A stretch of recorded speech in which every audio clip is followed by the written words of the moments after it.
Hello students, welcome to my YouTube channel. আজকের Ted হিউজের সেই বিখ্যাত কবিতা হক রোস্টিং আলোচনা করব। এই হক রোস্টিং কবিতাটি এক অসাধারণ কবিতা, টেড হিউজের লেখা। টেড হিউজের কবিতা সাধারণত প্রকৃতি, প্রাণীজগৎ এবং মানুষের আদিম প্রবৃত্তি নিয়ে রচিত।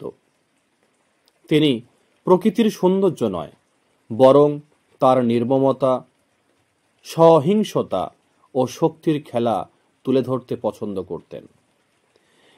শুরুতেই জানব এই কবিতার কি ধরনের কবিতা বা এই কবিতার মুখ্য চরিত্র কি, এটা আমরা শুরুতে একটু জেনে নেব। এই হক রোস্টিং কবিতাটি ড্রামাটিক মনোলগ। এটি হচ্ছে একটি ড্রামাটিক মনোলগ। একটি চরিত্র নিজের কথা বলে। এই কবিতার মুখ্য চরিত্রে একটি বাজ পাখি রয়েছে। এ হক, HAWK, হক একটি বাজ পাখি। এখানে বাজ পাখি একটি সিম্বলিক হিসাবে কাজ করে, অর্থাৎ এই বাজ পাখিটি এখানে একনায়ক বা ডিক্টেটর হিসাবে এখানে কাজ করছে। এই কবিতায় একটি বাজ নিজের দৃষ্টিকোণ থেকে কথা বলছে। সে বলে কিভাবে সে প্রকৃতির শীর্ষে বসে আছে, সবকিছু তার নিয়ন্ত্রণে। তার চোখ বন্ধ হলেও সে শক্তিশালী। সে যেখানে খুশি হত্যা করতে পারে, কারণ সে ভাবে এই পৃথিবী তার জন্য তৈরি। বাজ পাখিটি নিজেকে সৃষ্টির চূড়ান্ত সৃষ্টি মনে করে এবং বলে, আমি সৃষ্টিকে আমার পায়ে ধরে রেখেছি। এইভাবে কবিতাটি কেবল একটি পাখির কথা নয়, বরং এটি ক্ষমতার অহংকার, নিরঙ্কুশ নিয়ন্ত্রণ এবং একনায়ক মানসিকতাকে প্রতীক হিসাবে তুলে ধরে। এবার আমরা জানব এই কবি সম্পর্কে একটু তথ্য জানা প্রয়োজন, কারণ এখান থেকে তোমাদের প্রশ্ন আসতেও পারে। তাই আমরা শুরুতে জানব about the poet. Ted Hughes was one of the most influential British poets of the 20th century। Ted Hughes ছিলেন বিংশ শতাব্দীর অন্যতম প্রভাবশালী ব্রিটিশ কবিদের মধ্যে একজন। টেড হিউজ জন্মগ্রহণ করেছিলেন 1930 সালে এবং তার মৃত্যু হয়েছিল 1998 সালে। His poetry is known for its powerful, vivid imagery, often focusing on nature and the raw, untamed forces of life. কি বলছে দেখো, পোয়েট্রি মানে কবিতা, পাওয়ারফুল মানে শক্তিশালী, ভিভিড ইমেজারি বলতে জীবন্ত চিত্রমালা বা উজ্জ্বল ও স্পষ্ট বর্ণনা, ফোকাসিং মানে হচ্ছে মনোযোগ কেন্দ্রীভূত করা, নেচার মানে তোমরা জানো প্রকৃতি, র মানে হচ্ছে প্রাকৃতিক বা অপরিবর্তিত বা কাঁচা, আনটেম্পড মানে হচ্ছে নিয়ন্ত্রণহীন, ফোর্সেস অফ লাইফ জীবনের শক্তিগুলো। তারা কি বলতে চাইছে? তার কবিতা শক্তিশালী, জীবন্ত চিত্রমালার জন্য পরিচিত, যা প্রায় প্রকৃতি ও জীবনের অপ্রস্তুত, বশ্যতা না মানা শক্তির উপরে কেন্দ্রীভূত। He was deeply interested in the relationship between the natural world and human existence. Deeply interested মানে গভীরভাবে আগ্রহী, রিলেশনশিপ মানে সম্পর্ক, ন্যাচারাল ওয়ার্ল্ড বলতে প্রাকৃতিক জগৎ, আর হিউম্যান এক্সিস্টেন্স বলতে মানুষের অস্তিত্ব। তাহলে বলছে তিনি প্রাকৃতিক জগৎ এবং মানুষের অস্তিত্বের মধ্যে সম্পর্ক নিয়ে গভীরভাবে আগ্রহী ছিলেন। His works often explore themes of survival, violence, and the instinctual aspects of life. Explore মানে হচ্ছে বিশ্লেষণ করা, অনুসন্ধান করা বা অন্বেষণ করা। থিমস মানে বিষয়বস্তু, সার্ভাইভাল মানে হচ্ছে টিকে থাকা বা বেঁচে থাকা, ভায়োলেন্স মানে হচ্ছে সহিংসতা, ইনস্টিংচুয়াল মানে হচ্ছে পবিত্রীজাত বা স্বভাবজাত, অ্যাসপেক্টস মানে হচ্ছে দিক বা দিকসমূহ। তার রচনাগুলি প্রায়ই টিকে থাকা, সহিংসতা এবং জীবনের স্বভাবজাত দিকগুলির অন্বেষণ করে। হক roasting is a prime example of its fascination with nature and its ruthless predatory aspects. Prime example মানে হচ্ছে প্রধান উদাহরণ, ফ্যাসিনেশন মানে হচ্ছে মুগ্ধতা বা গভীর আকর্ষণ, রুথলেস মানে হচ্ছে নির্মম, প্রেডেটরি মানে হচ্ছে শিকারী, অ্যাসপেক্টস মানে হচ্ছে দিকসমূহ। তাহলে হক রুস্টিং তার প্রকৃতির প্রতি মুগ্ধতা এবং তার নির্মম শিকারী দিকগুলির একটি প্রধান উদাহরণ। এবার আমরা এই কবিতা সম্পর্কে জানবো, about the poem. Hawk Roosting is a dramatic monologue in which a hawk speaks as a symbol of power, dominance and control. দেখো, ড্রামাটিক monologue মানে হচ্ছে নাটকীয় স্বগত উক্তি। একটি চরিত্র একা কথা বলে, তার ভাবনা প্রকাশ করে। আর হক মানে বাজ পাখি, মানে এক ধরনের শিকারী পাখি।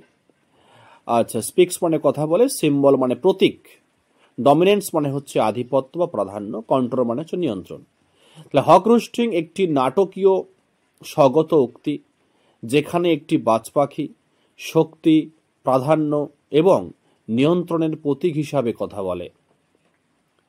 The poem explores themes of power, arrogance, natural order and the brutality of existence. Explores মানে হচ্ছে অনুসন্ধান করে বা বিশ্লেষণ করে, থিমস মানে বিষয়বস্তু বা মূল ভাব, অ্যারোগেন্স মানে হচ্ছে অহংকার, ন্যাচারাল অর্ডার প্রাকৃতিক নিয়ম বা শৃঙ্খলা, ব্রুটালিটি নিষ্ঠুরতা, এক্সিস্টেন্স অস্তিত্ব। এই কবিতাটি শক্তি, অহংকার, প্রাকৃতিক শৃঙ্খলা এবং অস্তিত্বের নিষ্ঠুরতা এই সব বিষয় নিয়ে আলোচনা করে। The hawk perched at the top of the food chain represents the idea of absolute power, seeing itself as the ultimate ruler of nature.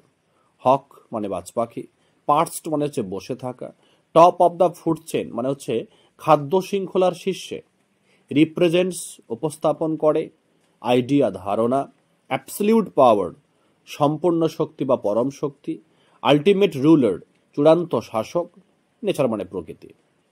খাদ্য শৃঙ্খলার শীর্ষে বসে থাকা বাজ পাখিটি পরম শক্তির ধারণাকে উপস্থাপন করে এবং নিজেকে প্রকৃতির চূড়ান্ত শাসক বলে মনে করে।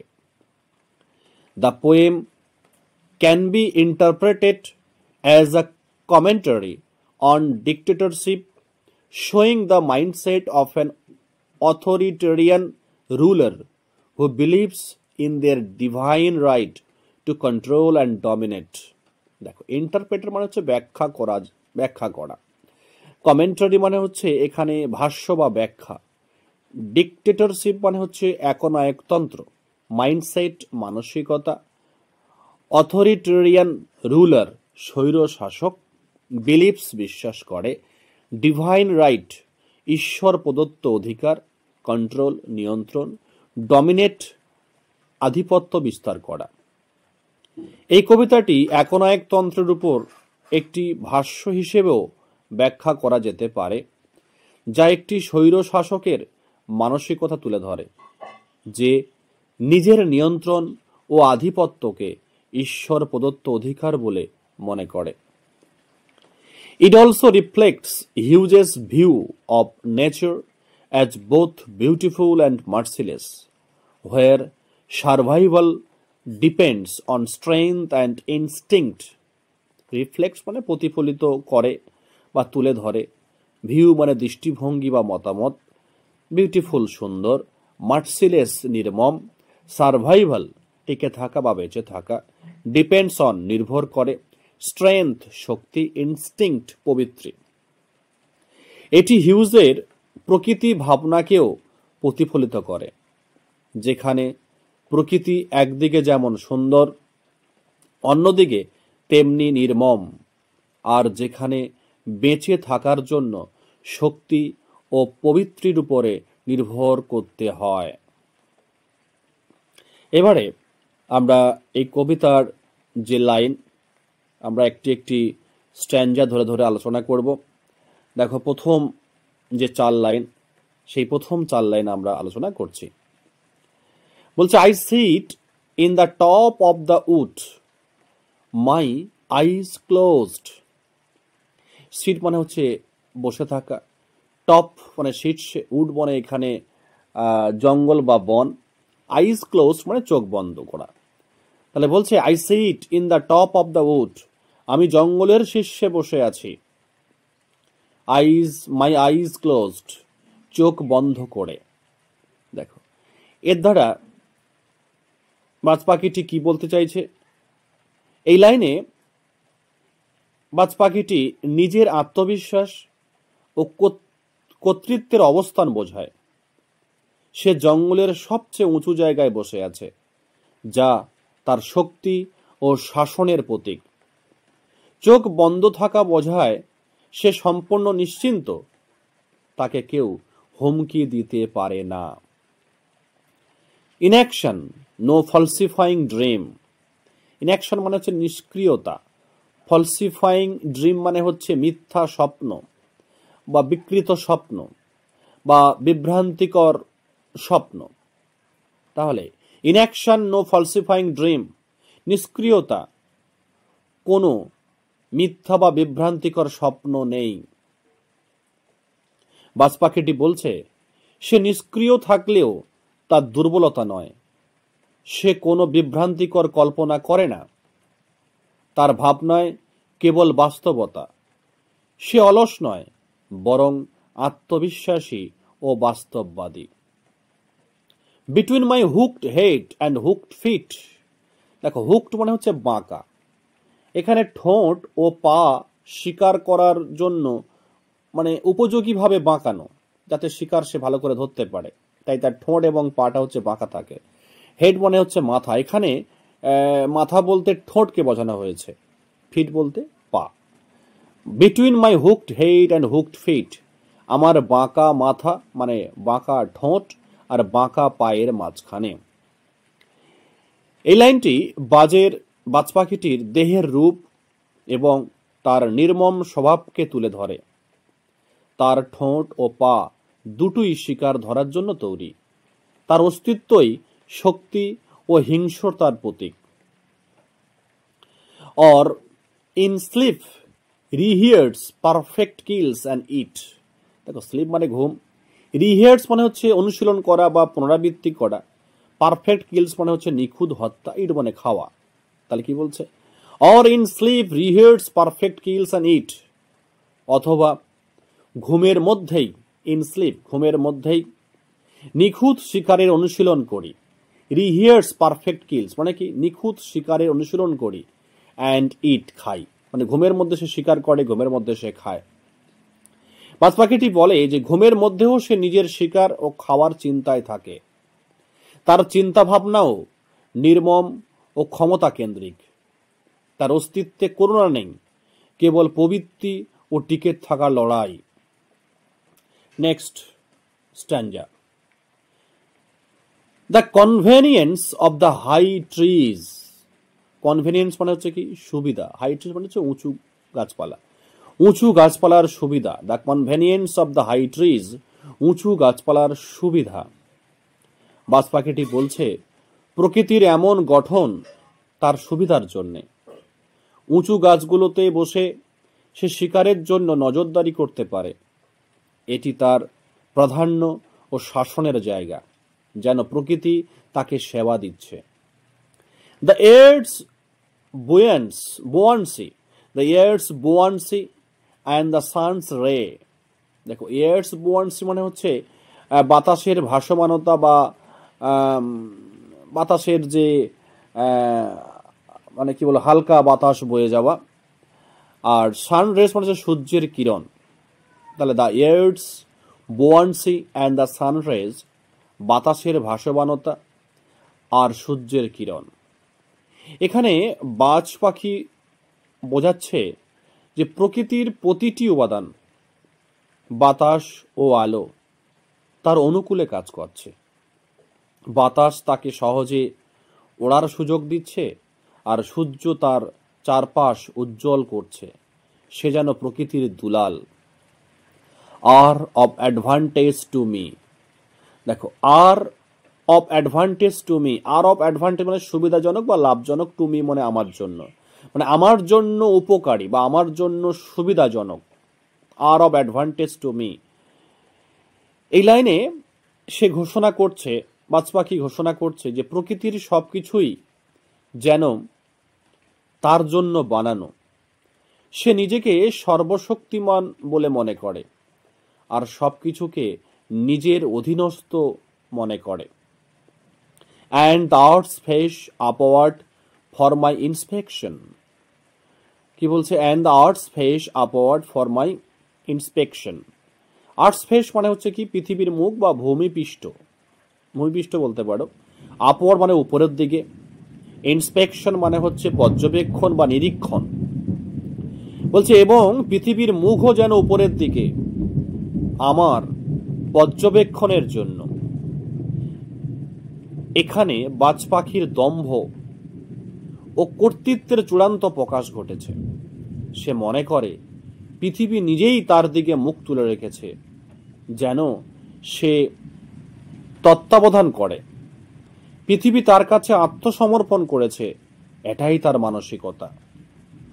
আচ্ছা, এরপরে আমরা নেক্সট যে স্ট্যান্জা দেখো রয়েছে 3 নম্বর stanza. My feet are locked upon the rough bark. বলছে এখানে লকড মানে হচ্ছে আটকে আছে বা শক্ত করে চেপে ধরা। রাফ বার্ক মানে হচ্ছে খসখসে গাছের ডাল। আমার পা খসখসে গাছের ছালে শক্তভাবে আটকানো। মাই ফিট আর লকড, বলছে আমার পা আটকানো upon the rough bark. Rough bark মানে শক্তভাবে গাছের যে খসখসে যে ছাল বা গাছের খসখসে যে গাছের ডাল, সেখানে আটকানো। এই লাইনটি বাজ পাখিটির শক্তি, নিয়ন্ত্রণ ও স্থিরতার প্রতীক। সে যেখানেই বসে তা দৃঢ়ভাবে আঁকড়ে ধরে, একটি শাসকের মতো যে তার অবস্থান থেকে সরে না। এটি তার অদম্যতা ও নিরাপত্তার বোধ দেখায়। It took the whole of creation, it took the whole of creation. এখানে হোল অফ ক্রিয়েশন মানে হচ্ছে সমগ্র সৃষ্টি জগৎ। ইট টুক মানে এটা লাগলো বা প্রয়োজন হয়েছিল। তাহলে it took the whole of creation, সমগ্র সৃষ্টি লাগলো, মানে বাজ পাখি দাবি করছে তার একটি অঙ্গ তৈরিতেও পুরো সৃষ্টিকে কাজ করতে হয়েছে। মানে বাজ পাখির একটা একটা অঙ্গ তৈরি করতে এই পুরো সৃষ্টিকে কাজ করতে হয়েছে। এটি তার দম্ভ বা অহংকারের প্রকাশ। সে নিজেকে সৃষ্টির চূড়ান্ত উদ্দেশ্য বলে ভাবছে। To produce my food, my each feather. Produce মানে তৈরি করা, ইচ ফিদার মানে প্রত্যেকটি পালক, ফুড মানে পা। বলছে আমার পা, আমার প্রতিটি পালক তৈরি করতে। এই লাইনে বাজ আরো আত্মগম্ভীরভাবে বলছে তার শরীরের প্রতিটি অংশই পরিপূর্ণতা ও ক্ষমতার প্রতীক, আর তা তৈরি করতে পুরো প্রকৃতির প্রয়োজন হয়েছে। সে নিজের অস্তিত্বকে মহাজগতের কেন্দ্র মনে করে। Now I hold creation in my foot, now I hold creation in my foot. Hold মানে ধরে রাখা, ক্রিয়েশন মানে সৃষ্টি জগৎ, ইন মাই ফুট মানে আমার পায়ে। বলছে এখন আমি আমার পায়ের মধ্যেই পুরো সৃষ্টিকে ধরে রেখেছি। আই হোল্ড ক্রিয়েশন, আমি ধরে রেখেছি পুরো সৃষ্টিকে, ইন মাই ফুট আমার পায়ের মধ্যে। এই লাইনটি তার ক্ষমতার পরাকাষ্ঠা প্রকাশ করে। বাজ মনে করে সে এতটাই শক্তিশালী যে এখন সৃষ্টিকে সে নিয়ন্ত্রণ করে, যেন সমস্ত জগৎ তার পায়ের নিচে। এটি সরাসরি একনায়ক মানসিকতার প্রতীক। আচ্ছা, next স্ট্যান্জা। Or fly off and revolve it all slowly. Fly of মানে হচ্ছে উপরে উড়ে ওঠা, রিভলভ মানে হচ্ছে ঘোরা বা পরিদর্শন করা, ইট অল মানে হচ্ছে সবকিছু, মানে পৃথিবী বা সৃষ্টি, স্লোলি মানে ধীরে ধীরে। তাহলে or fly off and revolve it all slowly, অথবা আমি উড়ে উঠি, ফ্লাই অফ, উড়ে উঠি, and revolve it all slowly, আর ধীরে ধীরে সবকিছু ঘুরে দেখি। বাজ পাখি বলছে সে ইচ্ছে করলে আকাশে উড়ে গিয়ে পুরো পৃথিবীকে নিরীক্ষণ করতে পারে। এটি তার শাসন ক্ষমতার ইঙ্গিত। সে উপর থেকে পৃথিবীকে পর্যবেক্ষণ করতে পারে, যেন সে এক সর্বশক্তিমান প্রভু। I kill where I please because it is all mine. Kill মানে হচ্ছে হত্যা করা, হোয়ার আই প্লিজ মানে যেখানে খুশি, বিকজ কারণ, ইট ইজ অল মাইন মানে সবটাই আমার। আমি যেখানে খুশি সেখানে হত্যা করি, কারণ সবটাই আমার। এই লাইন বাজের নির্মমতা এবং দম্ভ প্রকাশ করে। সে নিজেকে সবকিছুর মালিক বলে মনে করে, তাই হত্যা করাও তার অধিকার। এখানে শিকার নয়, বরং আধিপত্যের ভাষা, স্বৈর শাসকের মতো মনোভাব ফুটে ওঠে। There is no sophistry in my body. দেখো, সফিস্ট্রি মানে হচ্ছে চাতুর্যপূর্ণ বা কৃত্রিম যুক্তি বলতে পারি। ইন মাই বডি মানে আমার দেহে, মানে আমার দেহে কোনো কৃত্রিম যুক্তির ঠাঁই নেই। আমার দেহে কোনো কৃত্রিম যুক্তির ঠাঁই নেই। সফিস্ট্রি মানে কৃত্রিম যুক্তির কোনো ঠাঁই নেই। বাজ বলছে সে কোনো ভান বা ছলনা করে না। বাজ ভাই কোনো ভান করে না বা ছলনা করে না। সে যেমন তেমনই, সোজাসাপটা, নির্মম এবং বাস্তব।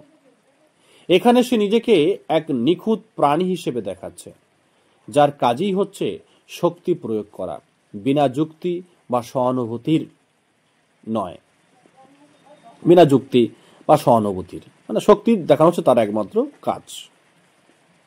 মাই manners are tearing off heads. Manners মানে হচ্ছে আমার আচরণ বা স্বভাব, টিয়ারিং অফ মানে ছেড়ে ফেলা, হেডস মানে মাথা। আমার আচরণই হলো মাথা ছেড়ে ফেলা। এই চরম লাইনটিতে বাজ নিজের হিংস্রতাকেই গর্বের সাথে আচরণ বলছে। বাজ পাখি বলছে আমার এই হিংস্রতাই হচ্ছে আমার আচরণ। সে ভাবে নিষ্ঠুরতা তার স্বাভাবিকতা, এটা সৌজন্য নয়। এটা একজন স্বৈর শাসকের মতো ভাবনা, যে ভয় দেখিয়ে শাসন করে। Next stanza, the allotment of death. Allotment মানে হচ্ছে কি বন্টন বা নির্ধারণ, ডেথ মানে মৃত্যু, মৃত্যুর বন্টন। এই লাইনে বাজ নিজেকে এমন এক সত্তা হিসেবে তুলে ধরেছে যে মৃত্যুর বন্টন করে। বাজ পাখি বলছে যে আমি মৃত্যু বন্টন করতে পারি। সে সিদ্ধান্ত নেয় কে বাঁচবে আর কে মরবে। এই মনোভাব একজন স্বৈর শাসক বা ঈশ্বর সদৃশ্য নিয়ন্ত্রণকারীর থাকে। For the one path of my flight is direct. One path মানে একমাত্র পথ, ফ্লাইট মানে হচ্ছে ওড়া, আর ডাইরেক্ট মানে হচ্ছে সরাসরি বা সোজা। For the one path of my flight, কারণ আমার উড়ানের পথ, ইজ ডাইরেক্ট সোজা ও সরাসরি। বাজ পাখি তার উড়ান সম্পর্কে বলছে তার পথ সরাসরি ও নিশ্চিত, কোনো দ্বিধা বা বাধা নেই। এটি তার আত্মবিশ্বাস ও লক্ষ্যভেদী শক্তিকে বোঝায়। সে কখনো বিচ্যুত হয় না। Through the bones of the living. Through মানে হচ্ছে ভেদ করে বা পার হয়ে, বোনস মানে অস্থি বা হাড়, লিভিং মানে হচ্ছে জীবিত মানুষ বা প্রাণী। তার মানে বলছে through the bones of the living, সে পথ চলে জীবিতদের হাড় ভেদ করে। সে পথ চলে জীবিতদের হাড় ভেদ করে। এই লাইনে বাজের নির্মমতা চূড়ান্তভাবে ফুটে উঠেছে। তার শিকার এমনই সরাসরি ও শক্তিশালী যে সে জীবিতদের দেহ ভেদ করে এগিয়ে যায়। এটি সহানুভূতির বিপরীত, নির্মম ও হিংস্র বাস্তবতার প্রতীক। No arguments assert my right. No argument কোনো যুক্তিই নয়, অ্যাসার্ট দাবি করা, মাই রাইট আমার অধিকার, মানে আমার অধিকার প্রতিষ্ঠায় কোনো যুক্তির প্রয়োজন নেই। No arguments assert my right মানে আমার অধিকার প্রতিষ্ঠায় কোনো যুক্তির প্রয়োজন নেই। বাজ পাখি দাবি করছে তার ক্ষমতা প্রতিষ্ঠার জন্য কোনো ব্যাখ্যা, যুক্তি বা মতামতের দরকার নেই। সে যা করছে সেটাই ন্যায়, কারণ সে সর্বশক্তিমান। এখানে সে আইন বা নৈতিকতার ঊর্ধ্বে নিজেকে রেখেছে বা রাখছে, যেন শক্তি তার ন্যায়। Last stanza. The sun is behind me. Sun, সূর্য, বিহাইন্ড মি মানে আমার পেছনে, সূর্য আমার পেছনে। এই লাইনটি প্রতীকধর্মী। বাজ পাখি বলছে সূর্যও যেন তার পেছনে থেকে তাকে আলো দেয়, অর্থাৎ প্রকৃতির শক্তিও তার সেবায় নিয়োজিত। এটি তার সর্বোচ্চ শাসকের ভাবমূর্তি গঠনের অংশ। Nothing has changed since I began. Nothing, কিছুই না। চেঞ্জ মানে বদলেছে। সিন্স আই বিগ্যান, আমি শুরু করার পর থেকে, মানে আমি যেদিন থেকে শুরু করেছি সেদিন থেকে কিছুই বদলায়নি। বাজ পাখি দাবি করছে তার নিয়ন্ত্রণে কোনো পরিবর্তনের প্রয়োজন হয়নি। সে যেমন ছিল তেমনই আছে। তার শাসনে কোনো অস্থিরতা নেই। এটা একনায়ক শাসকের সেই দাবি, যেভাবে তার শাসনই চূড়ান্ত।